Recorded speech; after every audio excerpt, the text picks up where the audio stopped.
Our life becomes auspicious when we harbor sublime thoughts.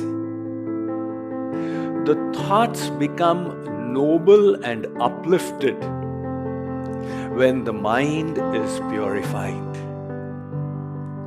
And the mind is cleansed by attaching it in loving devotion to the all-pure Supreme.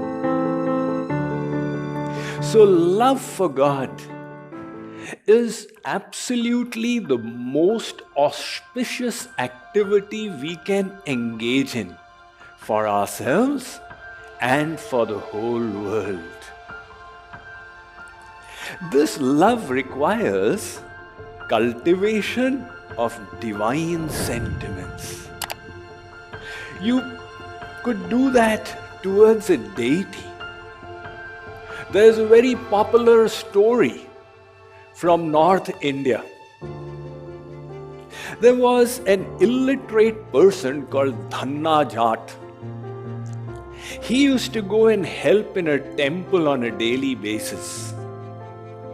He was growing old. He said to Panditji that, Panditji, please teach me some bhakti. Panditji said, what bhakti will you do? You don't know any Ved mantras. No, it's only a few days of my life left now. You must teach me some devotion. Panditji took a stone grinder and gave it to him. Panditji said, it's a shaligram of the Lord. You do its bhakti. Every day you get up, you bathe the Lord and do the shringar. Whatever you eat, you offer to the Lord as well. So Dhanna Jaat went home with a piece of stone, very happy. Bhagavan has come to my house today.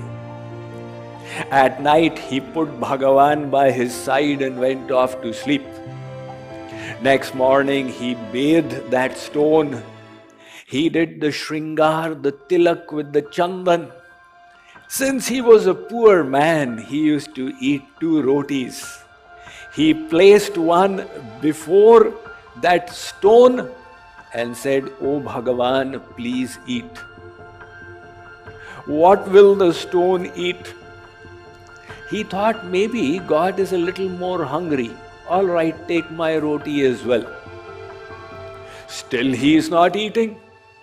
Dhanna Jaat said, maybe his mood has got off. I got him deliberately from Panditji's place. All right, Bhagavan, if you don't eat, I will also not eat. He sat down there doing anshan, fasting. 1 day went by, 2 days went by, 7 days went by. Now God has a weakness.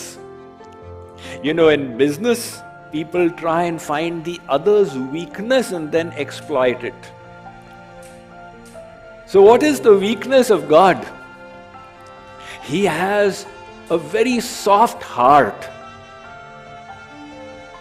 Wherever he sees true love, he melts.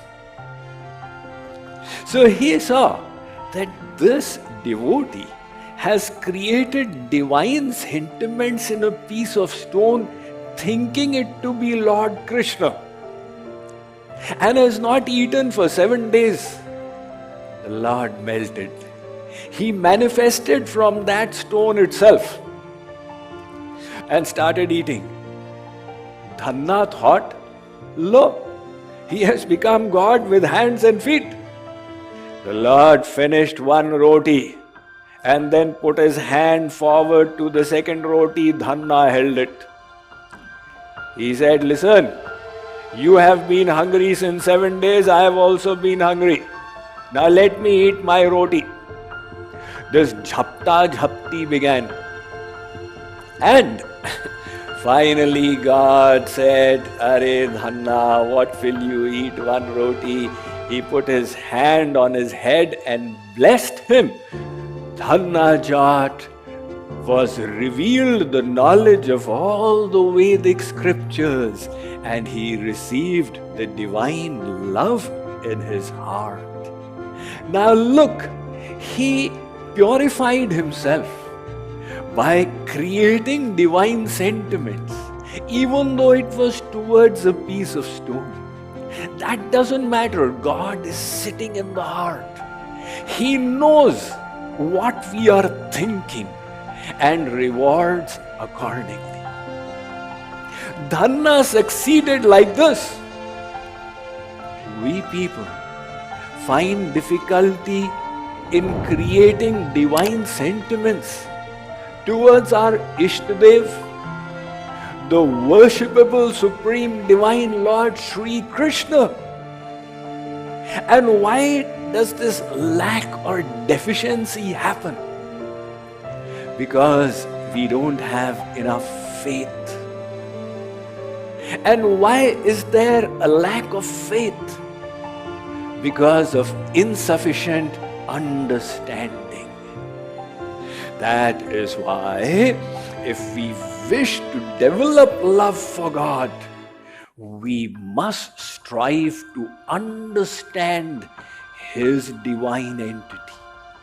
Not on the basis of intellect alone, but through the medium of the Guru and the scriptures.